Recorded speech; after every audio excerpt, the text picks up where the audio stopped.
I've invited Monique to join us today, and I'm going to sit down with her, and we're just going to ask some questions. So welcome, Monique. Hi. Hi, welcome. Thank you for joining today. So Yeah. I've been reading your research as it's sort of slowly coming out at the UVA, and I'm sure many people who are joining us today have seen bits and pieces in the newsletter and certainly talking about it. But for those who maybe are catching up, could you just start out by describing what your research has been? What have you been doing? What was your goal? Yeah. Well, as soon as we had to switch our teaching to online teaching, the board of the university asked us to design a study that would enable us to learn from what we were doing. And we had no idea that it would be for so long. Well, we designed a study asking what do teachers experience? What do they like, dislike? But mainly, what do they actually do? What are the teaching strategies online? Because we also all know that online teaching will in some way be part of the future of higher education. Yeah. So you're asking a little bit about what's actually happening. Yeah. Really capturing that. Yeah. So I'm very curious then. What have you learned so far? What are we doing? Well, let me first say what we actually did. We did a literature study. I won't talk about that. It can be found on the website of the TLC, but Perfect. it helped us. Well, it was some input of what we could do. We did a survey. More than 1,000 UvA teachers responded. So thank you for doing that. Yes. We did focus group with teachers and students. Also, thank you. And we are planning to look much deeper into a number of good practices of online teaching. And we are still, if anybody thinks he or she is a good practice, has a good practice, let us know, because we can still look at it. Awesome. Well, let me talk about the survey then. Yeah, please. Well, I think there are three things that stand out. When we asked people about how they rated their experiences in online teaching, the average was a 6-.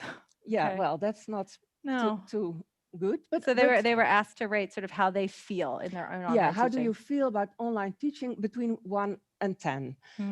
But interesting was that there was a great variety. So there were also teachers who said 10. And teachers who said 1. Well, we can talk about the differences later, maybe. Another thing is that I think that no teacher just put his or her lecture online. Okay. People thought about assignments, about communicating, working in groups. And a lot of online tools were used. This is why we're all so tired. Yeah. Well, that's where we talk about the negative experiences. Workload is one of those. But actually, what I find most interesting is we also asked some open questions, and one was about positive and negative experiences. And I was really struck by how positive some experiences were. And those were all about how much I have learned. That's what teachers. I was challenged. I am excited about new possibilities. And that shows such a resilience, I think. Incredible. It's incredible. Yeah. And what's also interesting about that is it's not only about using tools. What teachers actually did was they had to rethink or to reconsider their courses. So they thought about structure, about how they could engage their students, how to connect to the students, how to come up with assignments to activate them. So that goes much deeper than much deeper than just taking it onto Zoom. It really is. It's interesting you say that, because when I was converting my own class, I jokingly said I felt like I was redoing my BKO. And I felt like I was doing my BKO again in a digital space. So it's interesting though that there's, I think this learning, I've heard this a lot from teachers too, that I learned a lot, good or bad, I learned a lot. But it's also, I think the counterpoint has been the work pressure this year. It's been tough for them. So work pressure was difficult. Yeah. And also the lack of felt connection. A lot of teachers use the term voelsprieten, antennas. You don't have those, and you cannot use your teacher antennas. You don't know, you cannot feel whether students understand what you say. You're not sure how they are doing, whether they are unhappy or Yeah, it's almost like you can't take the temperature in the yeah, room the way you yeah. could. So Yeah, that was so a second very negative yeah. aspect. Yeah. So this was with 1,000 teachers that were talking about this and really saying, I'm not sure how I did, but so they rated themselves 6-, but it ranged. And then in that, one of the big things, a positive, was that they noted, I learned a lot, but Yeah, that didn't come yeah. with without those challenges. And I think they learned a lot is also learning about the value of the classroom, right? So where That's that true. space provides, Yeah, right? yeah. Did you hear anything about that value of did they talk about that, or was the social antenna or the antenna the key one there? Yeah, I think that's the main thing. And the real dialogue, and also everything that happens spontaneously at the coffee machine. And that's about learning content, but it's also about personal issues, or it's about connection. Yeah, I'm wondering if our audience at home is feeling this. As a reminder, if anybody's interested and has questions, you're welcome to submit them in the chat and we'll catch them in a little bit. But I'm wondering if anybody who's listening is feeling that, because I know I never valued the coffee machine so much. Yeah, it's such a funny thing. I don't even think I talked about it at all until, well, I valued the caffeine, but not the coffee machine moments, right? But I see that. True. So yeah. Now, when you're talking about this, are these patterns, are you seeing this across the board, or is there different clusters of teachers? What are you getting a sense of sort of different patterns across faculty, across teachers? Are you seeing anything yet? Yeah, no, well, as I said, there is a huge variety. Yeah. And what we have been able to do until now is look at difference between faculties. Okay. We see some faculties are definitely more positive than others. And we think that has to do with the types of learning goals, preferred ways of teaching, maybe also being able to come to the campus for practical skills. And maybe also the technology that was already available, and technological skills. So having some sort of potentially some competence in that space, or at least some experience with it ahead of time might be associated with it. Also, I know you mentioned certain faculties, because of practicums, came to campus somewhat, and that little dose of connection may offset some of the Zoom space too. True. So interesting.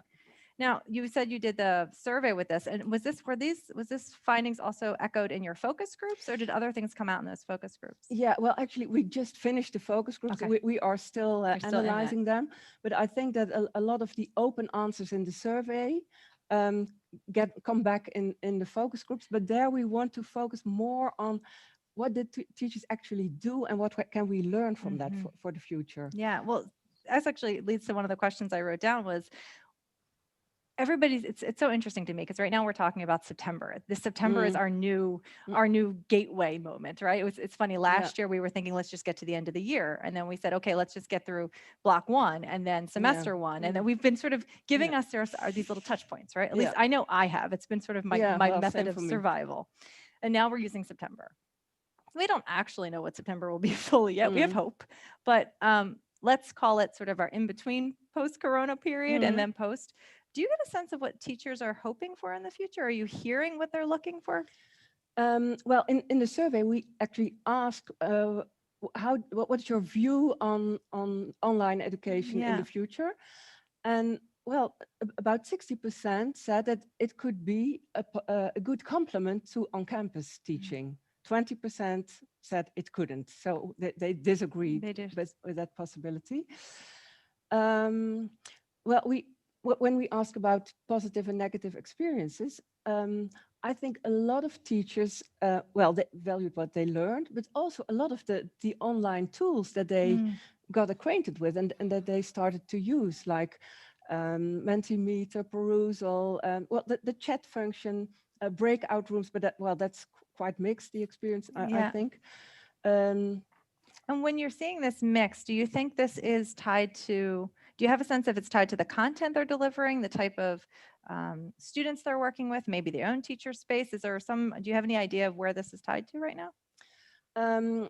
I think, but that mainly comes from the focus group with students. It doesn't very well when students don't know each other. They keep their screens black. That makes sense. So a suggestion is always do a round where students can know who the others are. Yeah, I can actually appreciate that as a teacher myself, because I've now gone through 2 cohorts of students in my graduate program, and my first graduate cohort, they knew each other. And it felt a little bit more natural to turn on the camera as opposed to a new cohort, which felt a little more unsure. So that's a very interesting point there.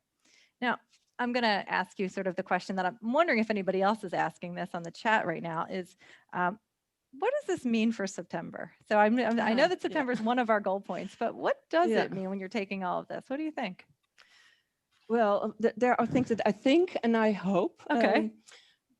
I think that everybody wants to get back to normal as soon as possible and go on, forget those 1.5 years and get back to where we were.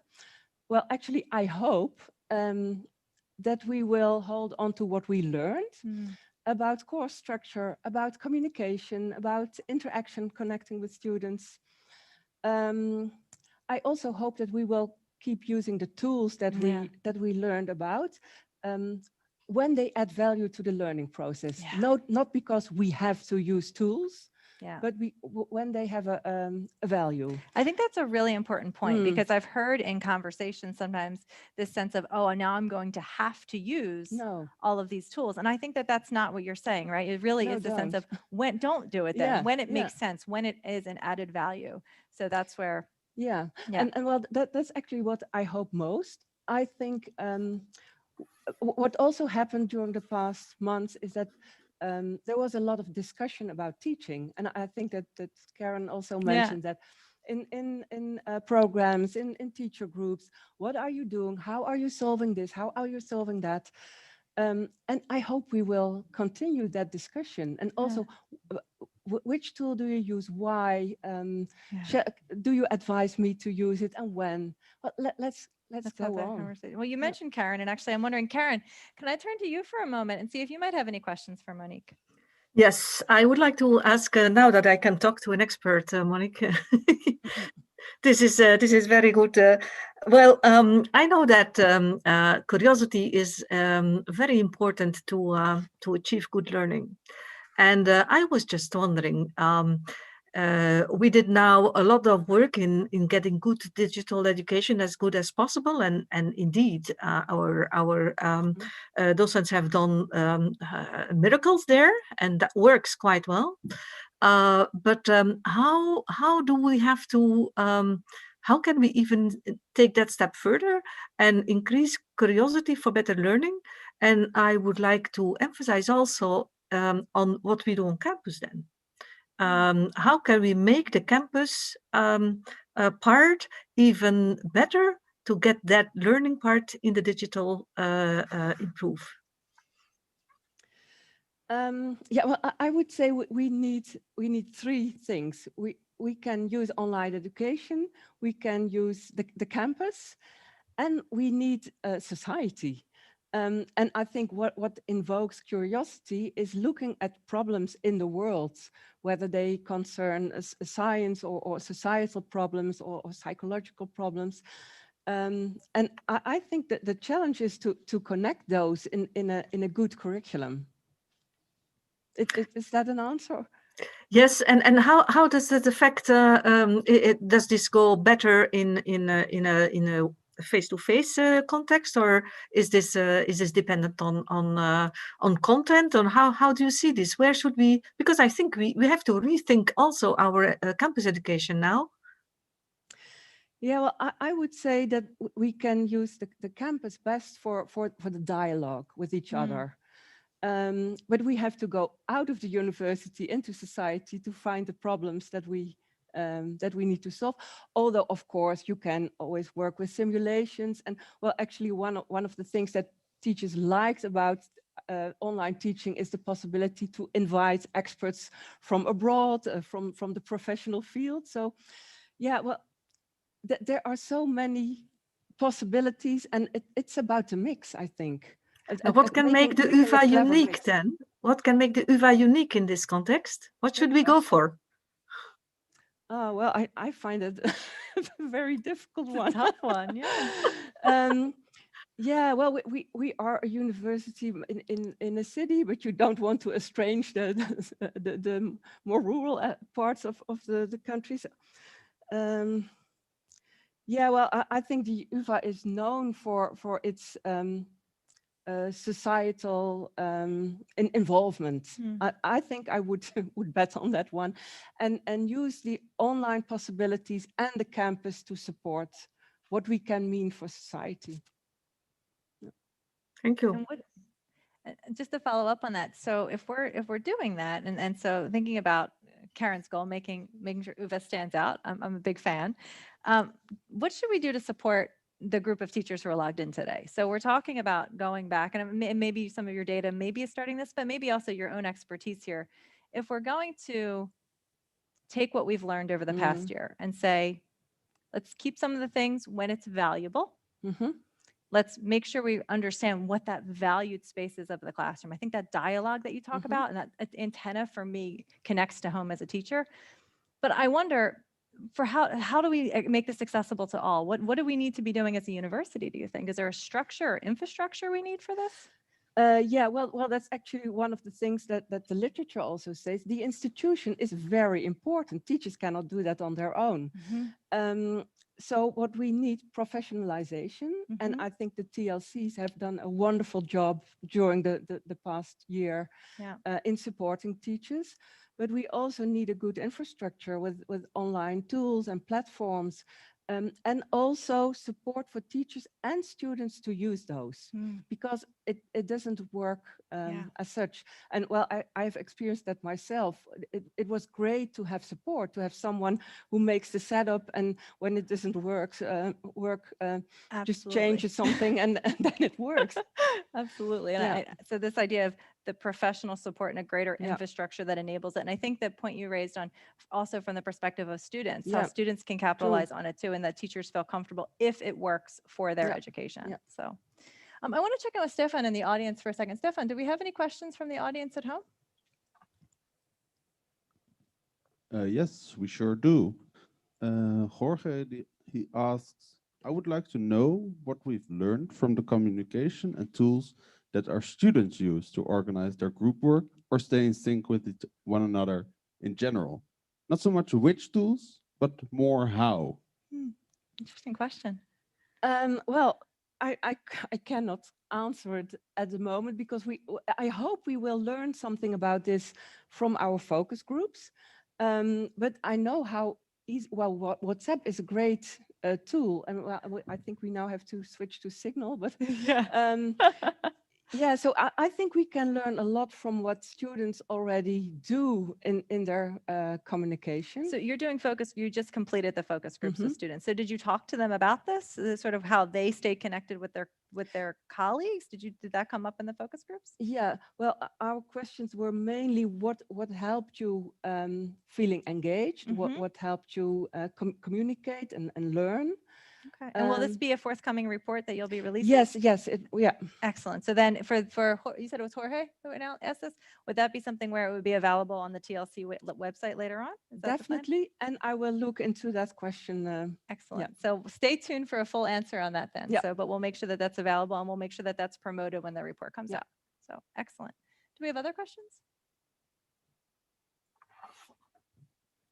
Let's have a look. One of the questions is from Emily, and she asks, I would like to know about experiences with hybrid teaching on campus and online, and between brackets, difficult. Yeah. Well, I think hybrid teaching it's very mixed. When the facilities are good, it can work, but I think for teachers, they usually experience it as double work. They have to attend to an audience that's present and an audience online, and that is very tiring. I know that from experiences where teachers had one half group present one week and the other half the other week, well, then you have connections with all the students, but not at the same time. But well, I think these are all things that we are just, we call it, of course, emergency remote teaching. Yeah. So it was also emergency hybrid teaching. Yeah. And I think there is a lot to learn about how to do that better. Yeah, we're sitting in the hybrid theater today, right, doing this session, and it makes me curious about how we might actually do this with our teaching and what this might look like. And, you know, for me as a teacher, one of the things that stands out is I have a lot of questions about how if we were to use hybrid, maybe it's necessitated next year. I don't know why yet, but just keeping my mind open to different things. how I determine who is the home group in the class group. How do I ensure that there's an equity where the students at home are getting the same experience as the student in the classroom, or vice versa? I struggle a little bit to know exactly. And also, of course, there's the infrastructure and the technology. You mentioned a little bit earlier on that you're working on some good practices ideas that are coming out of this.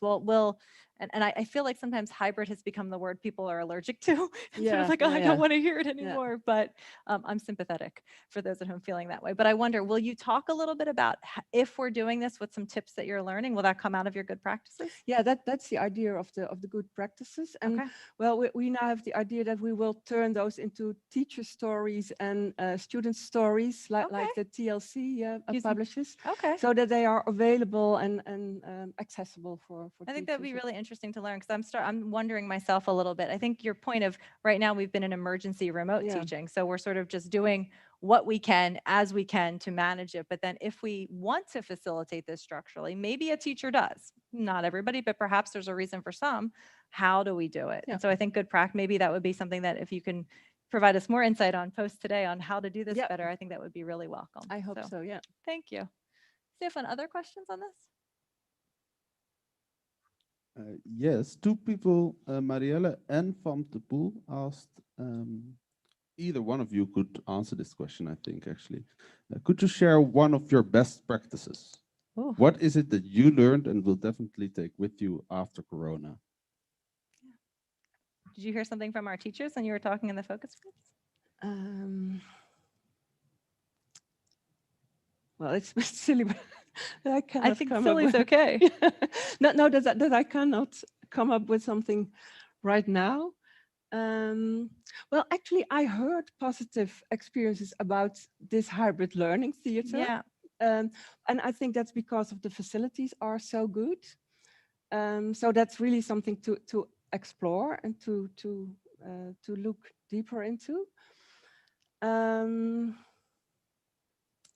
Yeah, also, well, the breakout rooms. The breakout rooms. Yeah, my experiences was that in a lot of halls that we have are not designed for working in groups.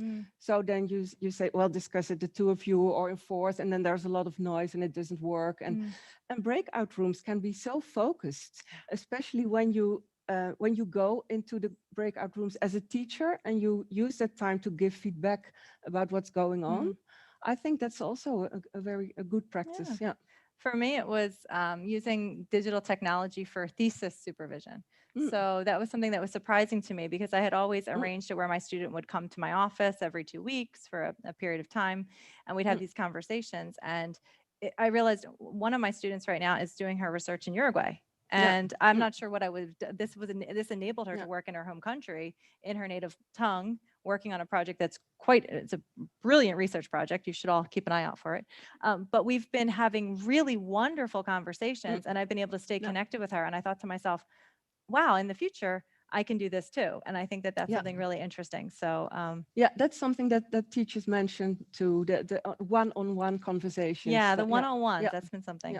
Now, I'm sure there's more questions, and I know we have an audience that's looking at me hoping to ask you questions, but we're actually at a point where we're going to move to the second part of the program, because I respect teachers' time and we're going to stick to our hour. So if people want to hear more information, so I know you're going to continue updating the TLC website. Your report's there now with data, and you'll be continuing to update. So, and I know the Teaching and Learning Center is committed to sending out more updates in the central newsletter, and we'll be sending more information as you learn more for us. Is that correct?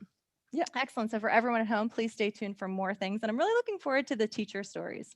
I find hearing that voice and the student's voice, I think, really important. So, but thank you in advance for all the work you've been doing to sort of guide us through this and give us some ideas on where we go next. It was great to do. So I really appreciate it.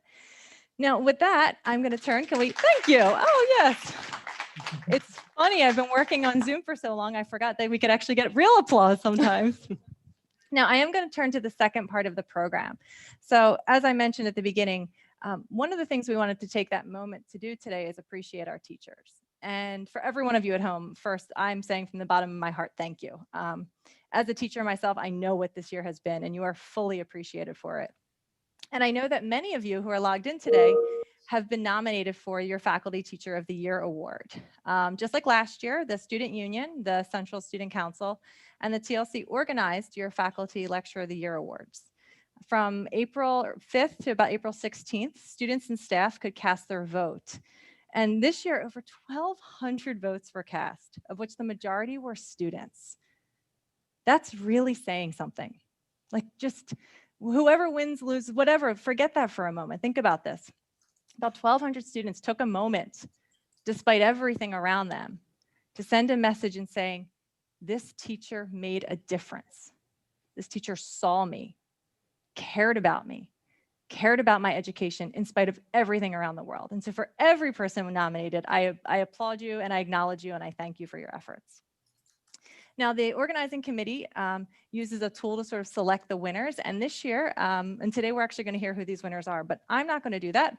I'll invite someone to the stage in a few minutes to do that. But beforehand, I'd like to see who the nominees are. Can we roll the video, please?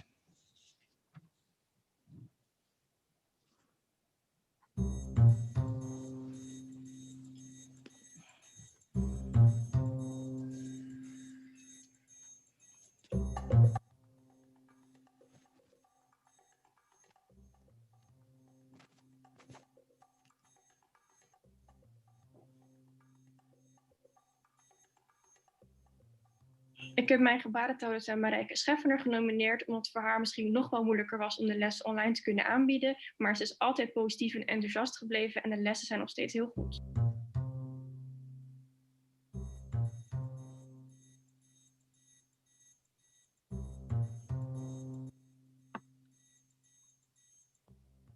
Hi, Marijke should be the Lecturer of the Year for two reasons. First, she's an amazing teacher, and second, she has done a lot to increase the awareness about the sign language of the Netherlands, which is now one of the official languages of our country. So, she's the best. So Johannes combines all the strength of the lecturers I've met so far at UvA, and I would say that he's a model teacher. Cindy has shown me how devoted she is in keeping our online classes alive and comfortable for students to speak up, contributing to the in-class discussion. Dr. Janif Hagby has been incredibly supportive and kind-hearted throughout the length of my PhD. He has tremendous care and concern for all his students and has consistently gone to great lengths for my academic development. His remarks are insightful, he is thought-provoking, and his outstanding care is very much appreciated. Pushpita makes lectures feel like a personal exchange of ideas, even with 500 students and on Zoom. Lotte is a passionate and talented lecturer who devoted a lot of her attention in the midst of this pandemic to create a bruising student community, allowing the students to at least get a little bit of a regular student experience. Not only is she a fantastic lecturer, but Marijke's passion and dedication for teaching NGT make the course that much more enjoyable, and that's why she should be Lecturer of the Year. I would like to nominate Harm van der Geest, since his spirit to make the student think about it that he describes is unique.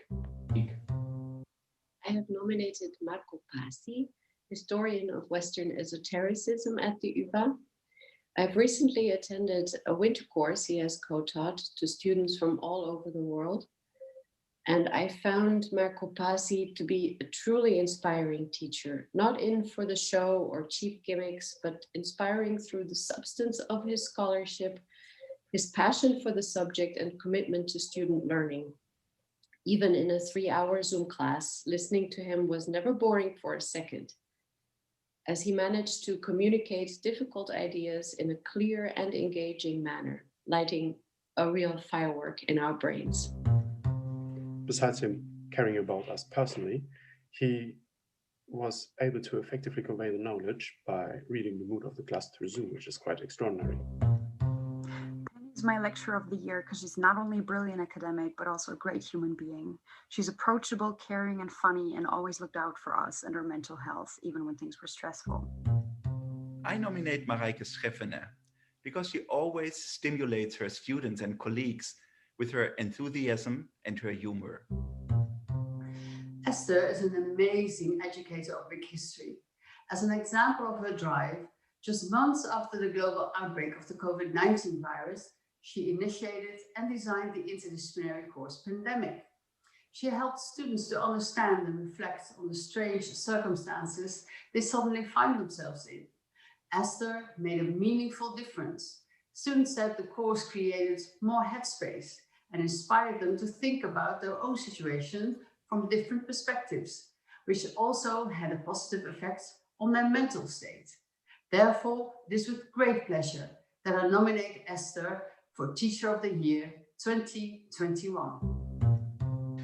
When I first watched his lecture, I said, this is a Netflix show to watch in the evening. He was passionate, he meant everything, he was so good.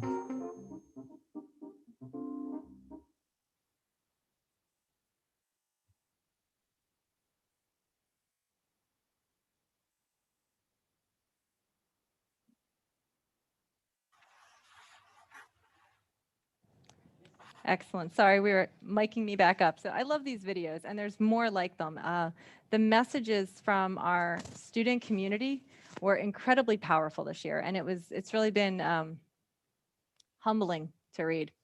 And with that said, I think Juliet will agree with me. I've invited Juliet today to join us. She is the vice chair of the Student Union, and she's going to discuss this award a bit further. So welcome, Juliet. Please join us on the stage. Thank you, Jessica, and hello everyone present physically and online. As a student union representative, I'm quite used to being critical and to always look for ways in which the university can improve and not to be shy in communicating those things to the world. However, today is a great opportunity to also highlight one of the things that is already great about this university, and that is its passionate lecturers. As has been commented upon many times before, these are strange times to work or study at a university.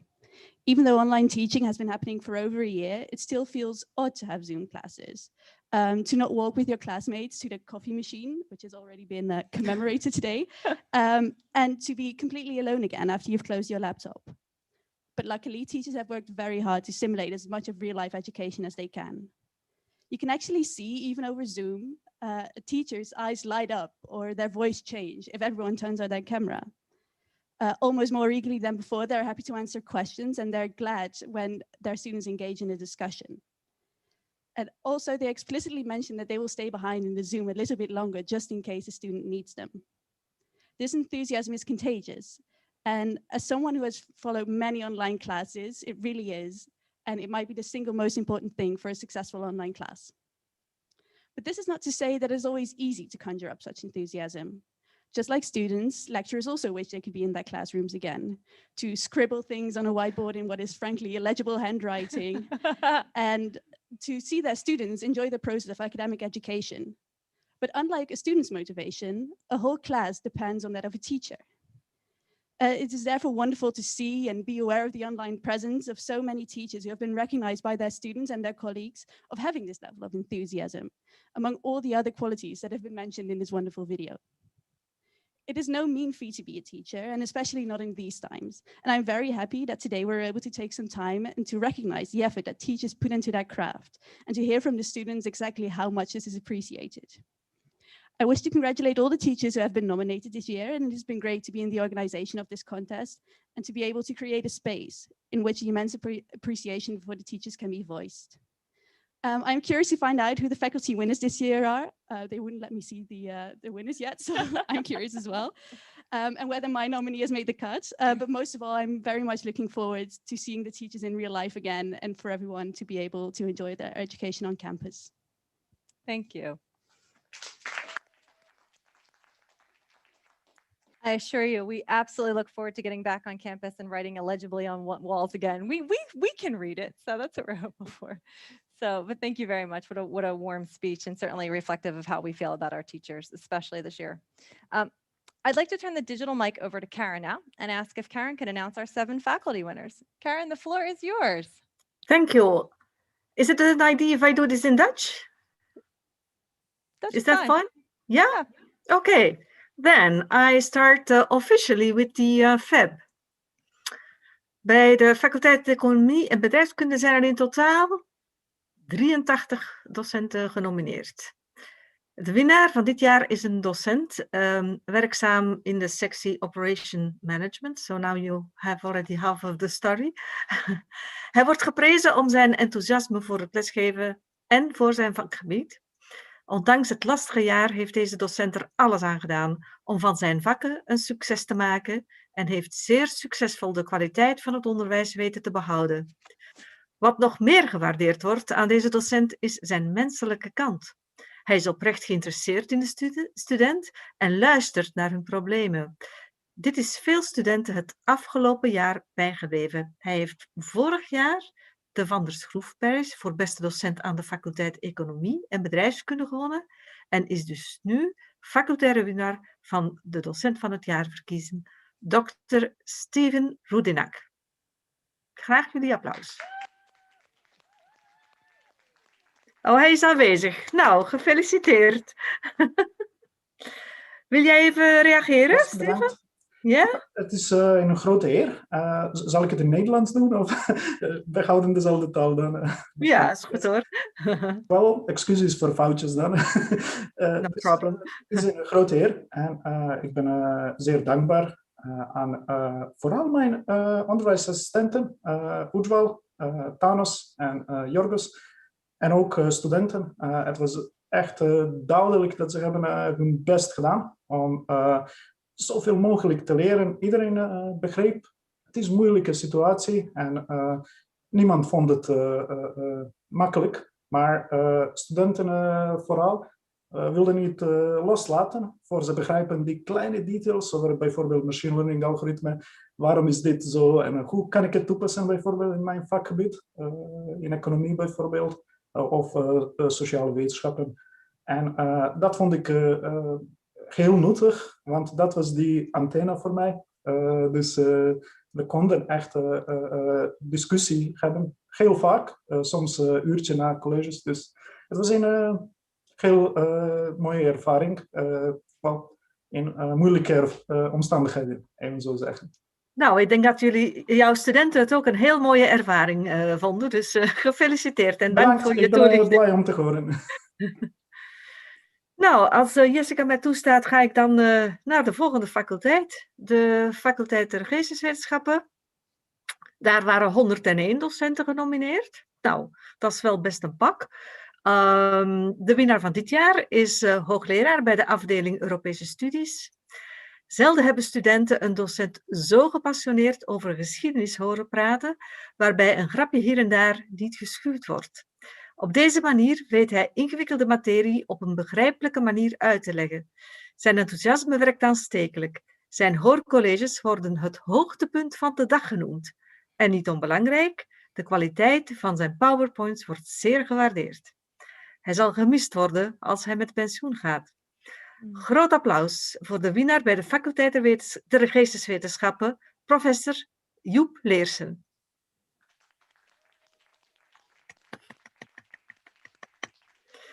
Is hij aanwezig? Is Joep aanwezig?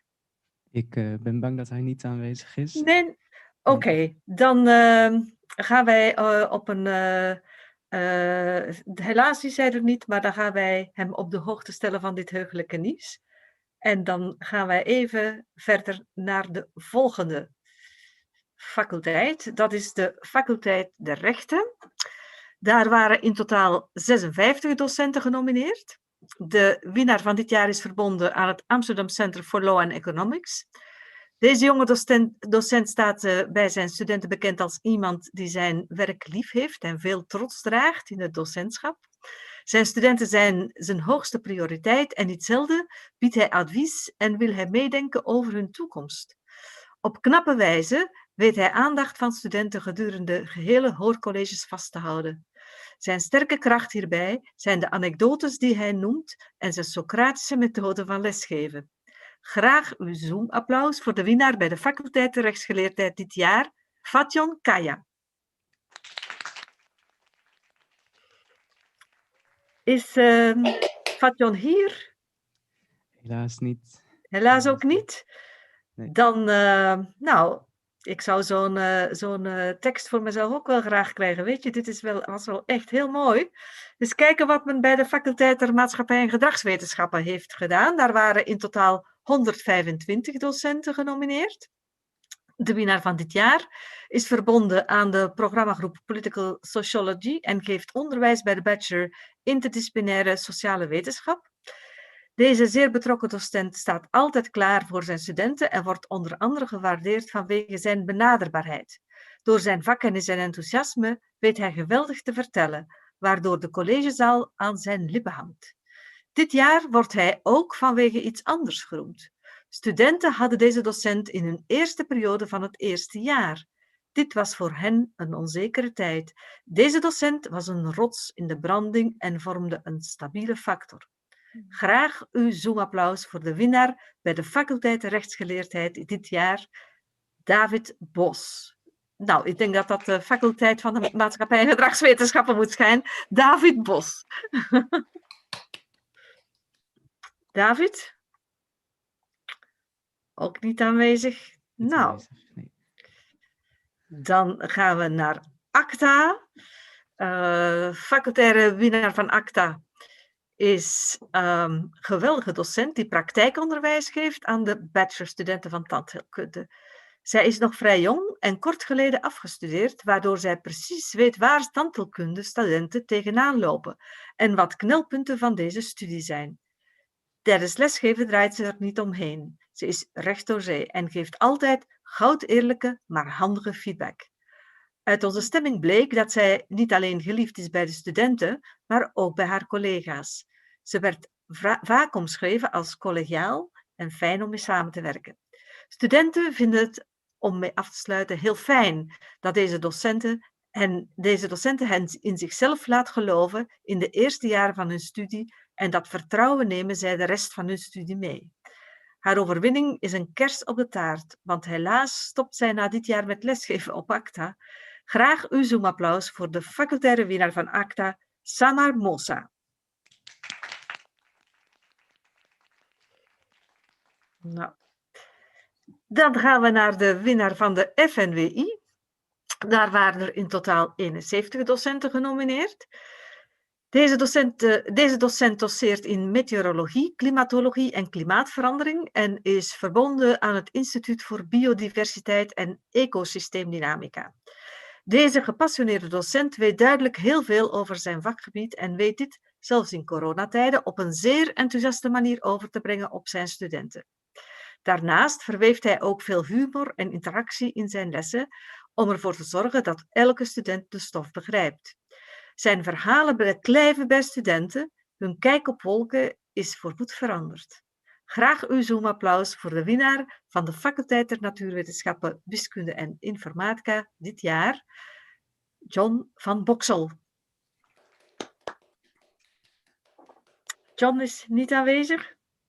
Nou, Ik ben bang dan dat gaan we. meneer Van Boksel aan het lesgeven is, maar als ik een Die is aan het kijkje lesgeven. Nou, dat lijkt mij wel heel prachtig. Als ik een kijkje achter de schermen neem, is de laatste winnaar wel aanwezig. Oké.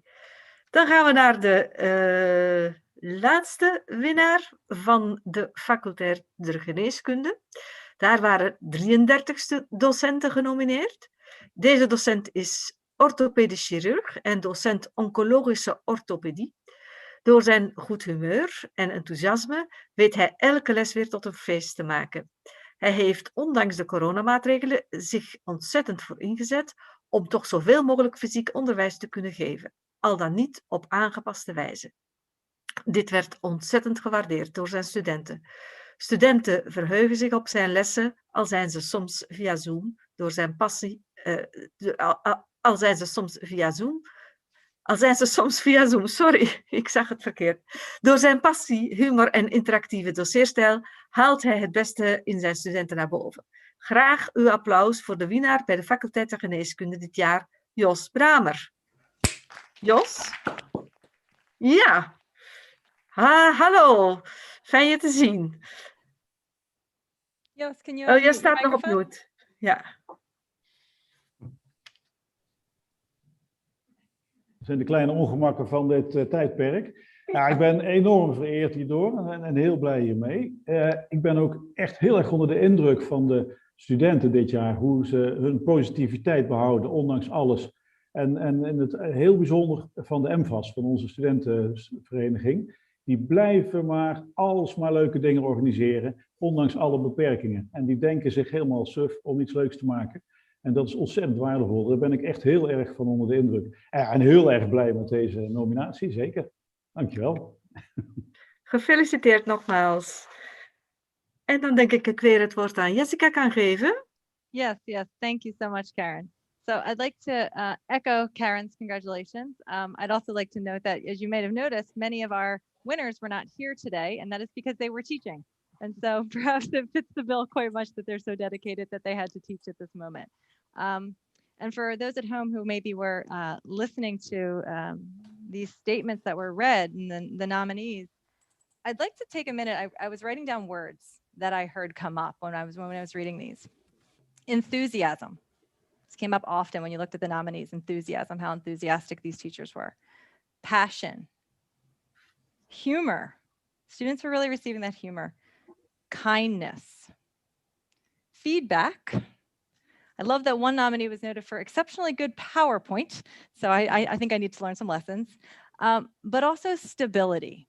This was a word that came up a lot. And I think for all of you at home, and I know Karen and I have been talking a lot about this, so I know she would agree. This past year, what you did that was not planned, certainly probably not part of what any of us thought we would be doing, is you provided stability. You provided stability to a cohort of students who needed it so much. For so many of our young students, this moment, all of us who are logged in today, we're adults. This is difficult for us in a range of ways. Many of you are trying to manage caregiving at home while teaching at some points, and we're teaching with babies running by and pets on the screen and things of that sort. And it's been difficult for all of us. But for these young people who need this connection as part of their development, part of my background and training as a developmental psychologist, and one of the things we know is they need this space, right? That connection, the need to connect, and the need for solitude are really important expressions as they develop.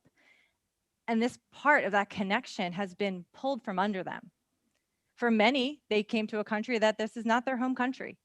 For many, they're studying in their home countries, completely not connecting and even knowing who their colleagues were. I know so many of you logged in today have group work in your classrooms. And somehow we tried to figure out how to do group work with them never meeting each other. And what I heard in these statements and what I read of many of the other nominees too, is this notion of stability. In a time where we had so much turmoil this past year, where we would listen every Tuesday to hear, will the measures change? Can we go outside on the terrace? Can we finally go back to the gym? We had these questions, right? And we didn't know, and neither did our students. But the one thing they knew was they would log in and see your face on Zoom. Right? That was their stability. So besides educating them, besides somehow finding a way, you helped them get through this pandemic. And I know that every nominee and every person in this Zoom screen today who did that matters. And I appreciate you and I thank you. And I know Karen shares this appreciation. Now, the question is, where do we go from here? Where do we come next? Well, we know that there's a lot of questions. We know that we're thinking. Monique today talked a little bit about some ideas on where do we go from here? What comes next when we get our feet back in the classroom? What does that look like? So we're going to do a couple things. The most important thing for all of you is that on October 7th, we're going to have our education day. And during that education day, we're already in full planning for the event. We're going to, sorry, I'm getting signs to change the screen, but I cannot change the screen because it's not up right now. So what we're going to do is we're going to have an event on October 7th. It's our education day. And during that education day, we're going to do a series of things. One, we have I can't wait to tell you about the speaker. You can read his bio online, read his book. It's so exciting. I'm very excited. We have a great speaker coming to help us reflect on where we go from here. In addition to that, we're going to have a series of workshops for all of you to join. And there's going to be a range of workshops that you can check out and see how it builds on your own teaching planning. Now, in the chat, you're going to be getting a link in the chat. Maybe it's there by now. And this is going to tell you how to sort of save the date for the October 7th event. And I do hope you join. And lastly, on October 7th, in addition to hearing from a great speaker, in addition to having quite a bit of workshops that we're going to make available to all of you, we're also going to find out who is our UVA Lecturer of the Year. So from these nominees, we will hear who's there, and we are going to find a way that they don't have to be teaching that day. I'm not sure how yet, but we're going to work on that magic. And lastly, what's going to be really fun about that day is Karen and I did it last year, and we had a blast. And so Karen's agreed to co-host Onderwijs again with me this upcoming year. So we'll be hanging out for the day together. So I do hope that you are able to join. I hope you can save that date on your calendar and give yourself a moment for you. That's the idea of it. It's time for you, and I hope you're able to take it. Now, before I close the day fully, I'd like to do a final moment and turn it over to Karen and see if Karen has any final words for our community. Well, thank you, Jessica, and thank you everyone who made this a very nice hour of for education here. And what I learned is also strengthening me in already earlier ideas. When you listen to all the words that the students appreciate, its kindness, its humor, its stability, as we discussed, I think it's important to realize that we are not only transferring knowledge, which is of course research-based, but that we also form youngsters for the rest of their lives. And I think it's important to foster that, and that the combination of those two elements is essential to the education that the University of Amsterdam stands for. See you soon in October. Thank you, Karen. I look forward to hanging with you. I know we'll have a good time again. And it was surely a fast hour for those of you at home. I hope to see many of you on Education Day on the 7th of October. Until then, I want to thank Monique Volman for joining us today and sharing some of her early parts of this research. I know there's much more to come, so stay tuned to the TLC website and the newsletter so we can learn more together. I also imagine that we'll be talking more about that at Education Day on the 7th. So we'll get to hear more about what we're hearing from students and teachers. I want to thank Karen for joining me again. I like having my partner in crime with me. It's a lot of fun. And I want to congratulate our faculty winners. And finally, again, I've said it once, twice, maybe 3 times, but I mean it every time when I say it. I really want to appreciate every one of you that logged in today, and all of our teachers who couldn't log in because they're currently teaching. Without a doubt, I know how much you've given this past year, and I thank you so dearly for your commitment to education. It's truly humbling to be a part of this community. I hope this summer you can truly disconnect and recharge, and I look forward to hopefully our many coffee conversations next year. On that note, I'm happy to close today's education hour, and I'm encouraged even more by the time ahead. Thank you all for joining us today. Thank you, Jessica. Karen.